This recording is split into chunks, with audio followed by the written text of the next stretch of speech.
Welcome to the Print's Reporter Direct. My name is Abhishek Dey.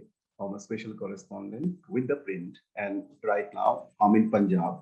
I'm essentially reporting on the policies of the newly formed Aam Aadmi Party government in the state and some key farm issues. So let me start with a basic wrap of what's the situation at this point of time is.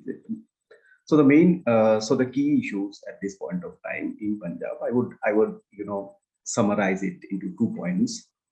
The first is it is the time of the year when the wheat procurement in the state is ongoing. It's towards the end of the Punjab is towards the end of the procurement session now. It's supposed to end by the end of this month, 31st of May. And it's also the transition phase when wheat procurement stops, and then the government notifies these for the upcoming paddy procurements in the state. So the paddy procurements are supposed to begin by mid-June. Dates have been notified.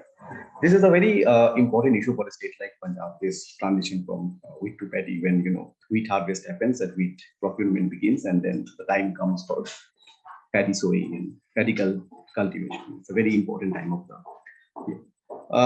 And it's important for every government. It's not just the Aam Aadmi Party government. So because it's a very massive exercise. It's a very massive exercise, and it pulls a lot of government resources.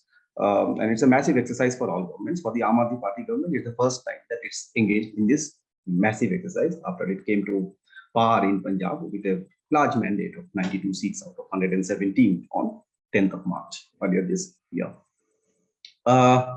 As far as the wheat procurement is concerned, the mandis in Punjab this year, before I come to wheat procurement, I'd like to make another point. The second point, essentially, the first point I made is that this is the time of the year when Punjab witnesses the wheat to paddy transition. Wheat procurement ends, and then paddy cultivation begins. For the dates are notified. A lot of policies come in play. A lot of government resources are pulled into this. The second thing is Punjab's finances. So by mid-June, the Aam Aadmi Party government, the newly formed Aam Aadmi Party government, is supposed to table its first budget in the Punjab Assembly. So preparations for budget are on, and it's very important because Punjab is a heavily debt-ridden state. As we all know, Punjab has a huge collective debt of some 2.82 lakh crore, and it's increasing every day. Now, this Punjab's precarious state finance condition has a cascading effect on everyday lives of people. For example, Punjab has a budget revenue of some 1.93 lakh crore, and then 40% of it goes into serving the debt, and then you have expenses of some 1.68 lakh crore budgeted expenses. Then at the end of the day, you are stuck in a situation where you do not have enough revenue at the end of the day, and you struggle to meet those expenses. The result of which is there are schools, but then there are not enough classrooms in those schools. If they have the classrooms, then they do not have teachers.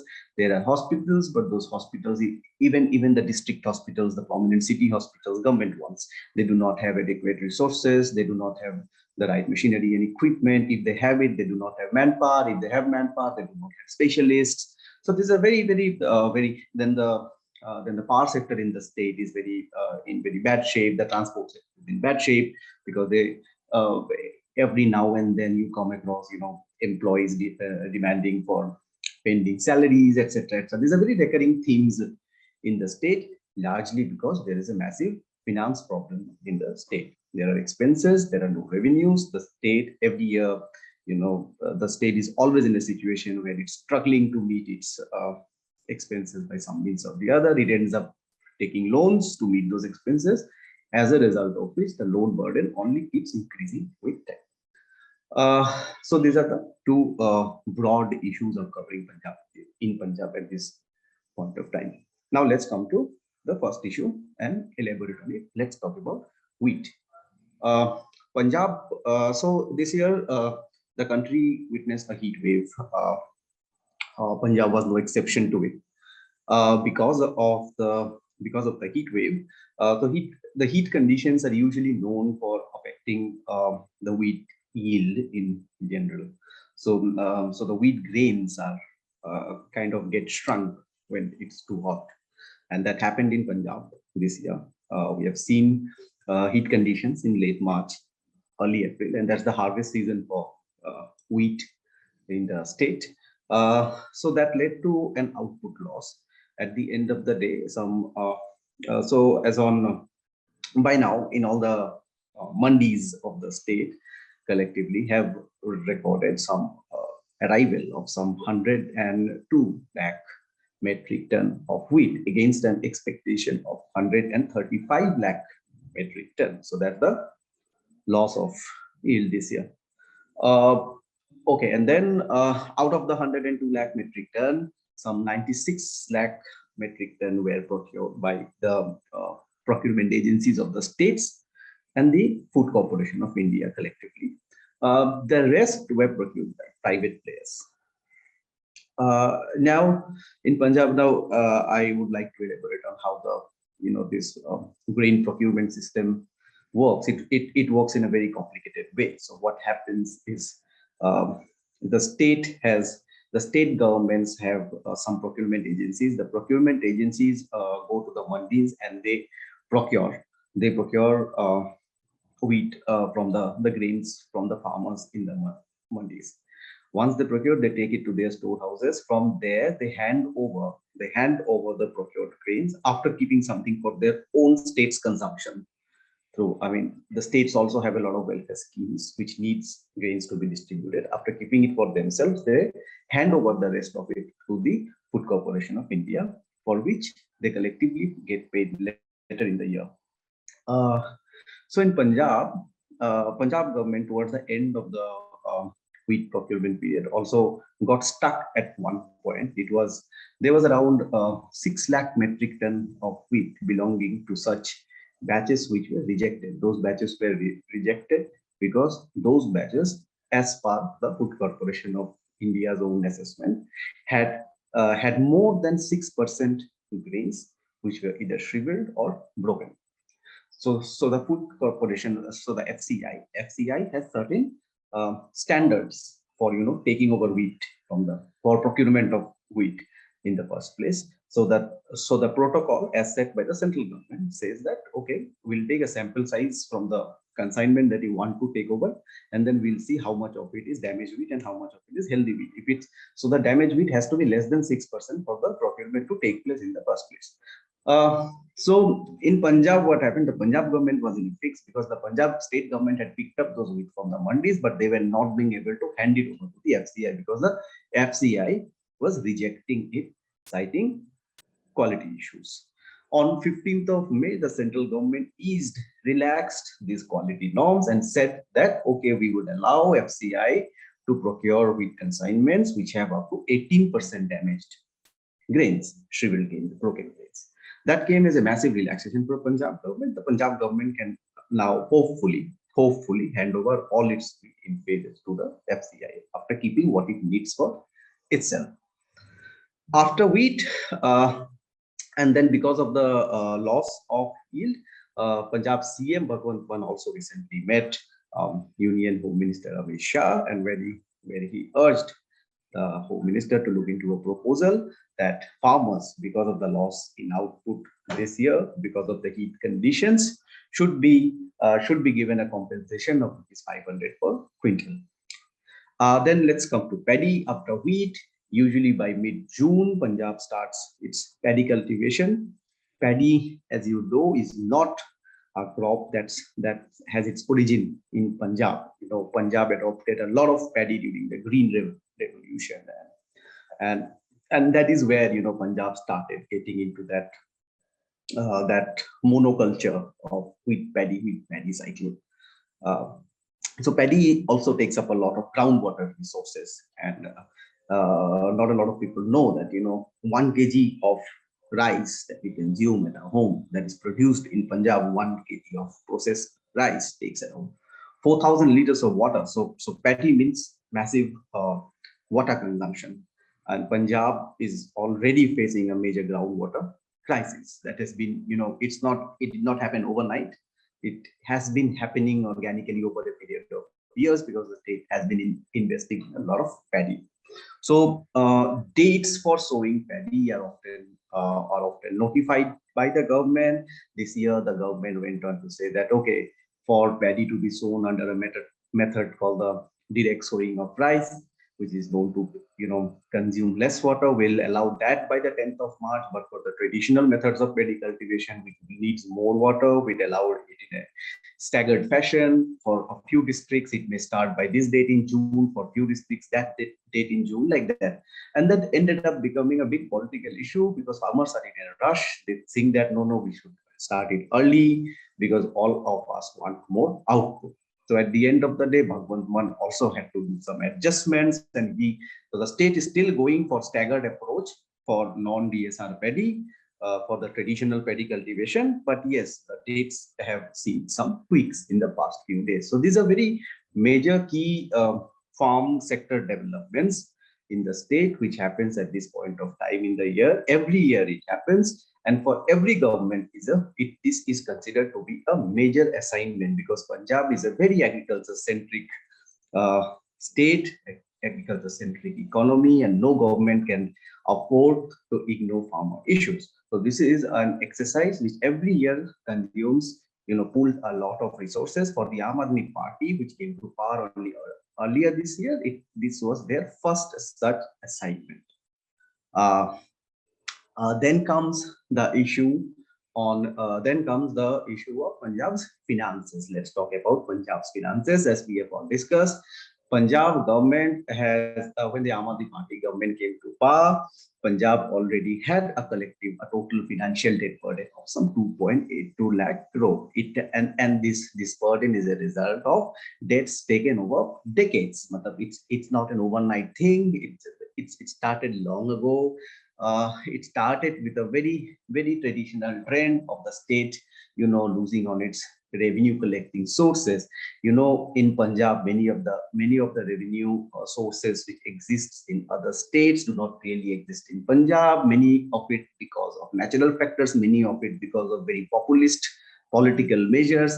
For example, Punjab doesn't charge anything from its farmer for all the electricity that they consume.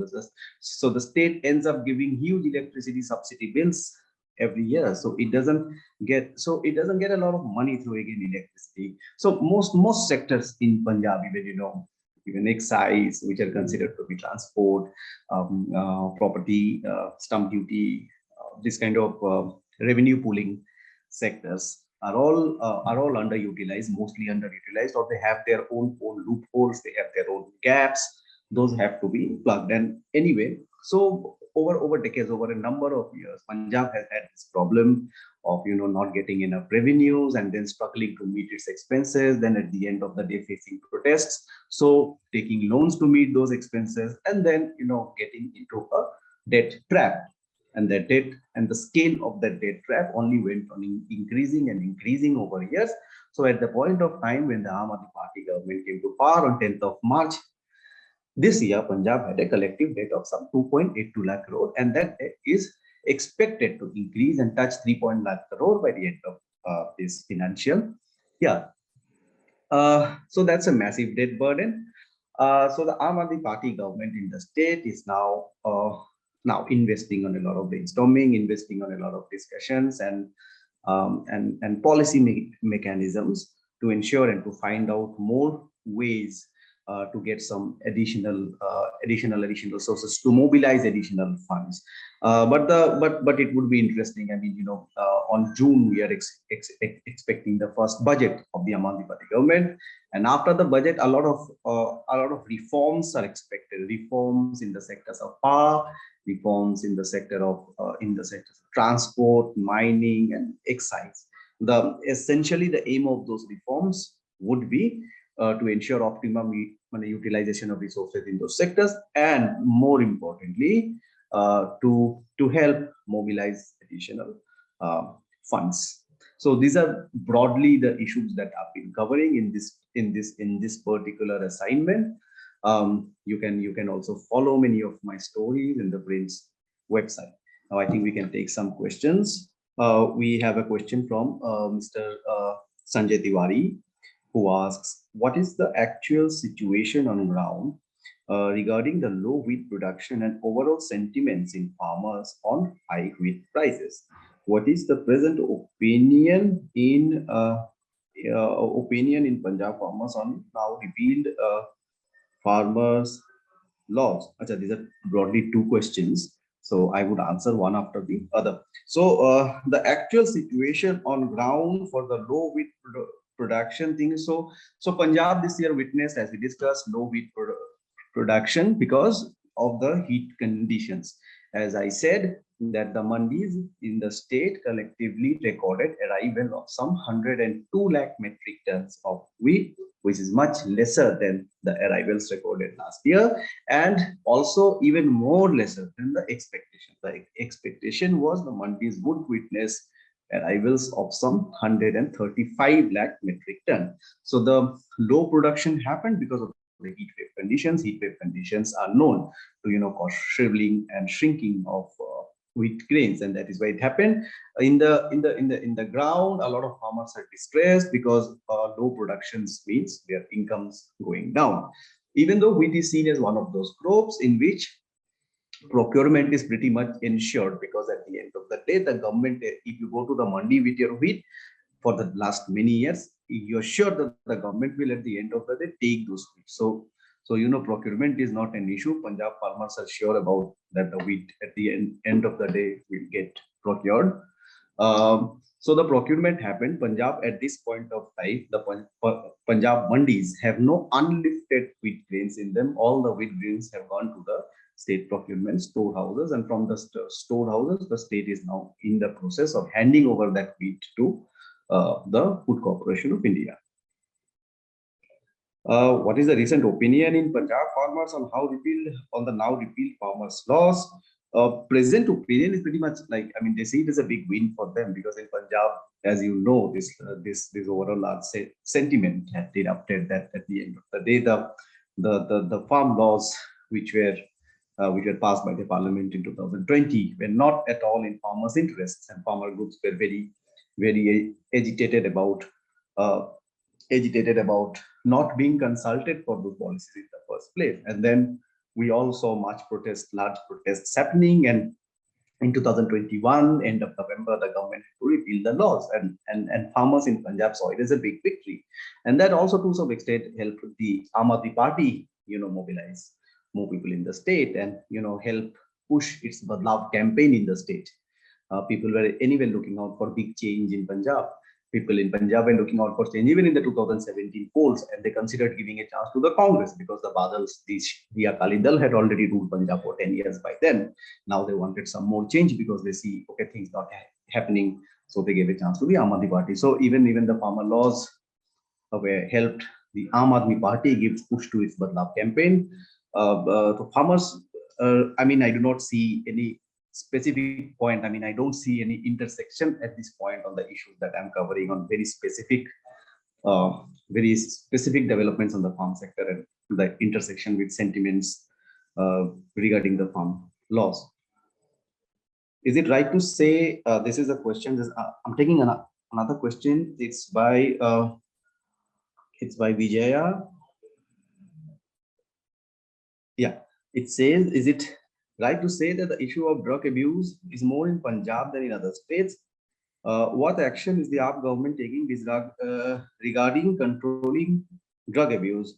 Okay, drug abuse in Punjab is definitely a significant problem, because anywhere you go in the state, from Ludhiana to Patiala to Amritsar, you'll find people talking about the problems of drug abuse. Every village has examples, and lot of examples of people who have gone into drugs, and a lot of people try, sending their children young to other countries because they're afraid that if they stay in Punjab, they'll get into the drug abuse thing. So drugs is a major problem in Punjab, that's for sure. But I won't be able to, corroborate at this point that whether, numerically what things say. I mean, is the quantum of abuse in Punjab more than in other states, etc., etc. Because India is also known to have many other states where the drug problem persists. Manipur is one state, and there are many other states. And then when it comes to drug, what kind of drug? There are many nuances in that subject. So numerically, I won't be able to cross-check, but yes, it's in Punjab, it remains a significant problem. The Aam Aadmi Party, on its part, has said that it will come with a set of law and order reforms more targeted at drug abuse in the state. So far, it has been running a campaign against drug abuse, but it has not yet come up with a more concrete strategy, law and order strategy to address the concerns of drug abuse. That's all. That's all we have for today. I hope I've been able to give you a decent wrap on the happenings in Punjab at this point, the key farm issues, the key issues, and how it affects policies and governance, and the things that the Aam Aadmi Party is engaged in primarily at this point in time. Once again, I introduce myself. My name is Abhishek Dey. I'm a special correspondent with ThePrint. Thanks for watching this video on Reporters Direct. Thank you.